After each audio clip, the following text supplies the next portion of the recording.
a literal synthetic organ is firmly in the realm of research and development, with serious technical hurdles regarding power density and longevity. Several core components have been successfully isolated and replicated. Here are the most promising molecular targets for your reverse engineering project. Na plus K plus ATPase, the ion pump. This is a battery charger. It uses ATP to pump sodium out and potassium in, creating the chemical concentration gradient. You would need to engineer this transmembrane protein to establish the resting potential. Voltage-gated sodium channels, the trigger. These are the firing mechanism. When a signal arrives, these channels open to allow Na plus to rush back in, generating the sudden high-voltage discharge. Ion selective membranes, the architecture. Instead of complex cells, researchers have stacked hydrogels with cation and anion select. Mine wouldn't be a gel, it's a fluid. Electrocyte fluid. Selective membranes. This biomimetic sandwich mimics the electrocyte structure to generate power without living cells. Kv 1.1 potassium channels, the reset. These help repolarize the cell, resetting the system so it can fire again rapidly.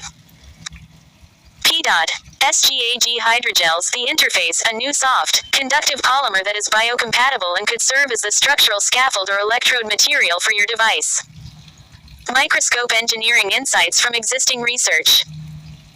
The artificial electrocyte goal. The NSF has funded projects specifically aimed at identifying the approximately 200 unique genes in eels to create synthetic biobatteries.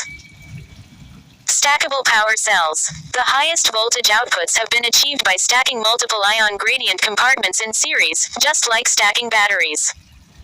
Light bulb strategic recommendations for your project.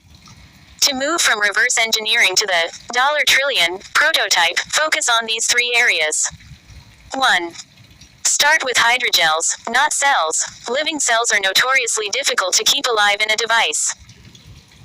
Replicating the ion gradient mechanism using synthetic membranes, Nafion or track-etched membranes, is currently the most viable path to a marketable product. 2. Leverage AI for protein design. Do not try to synthesize the proteins manually. Use modern computational tools like those used to create the Elixir peptide to design stable, synthetic versions of the sodium channels that are easier to manufacture. 3. Prioritize the interface. Your proprietary edge will likely come from the biocompatible conductive scaffold. The new PEDOT SGAG hydrogels represent a breakthrough because they solve the hard electrode versus soft tissue mismatch that causes traditional batteries to fail in biological environments.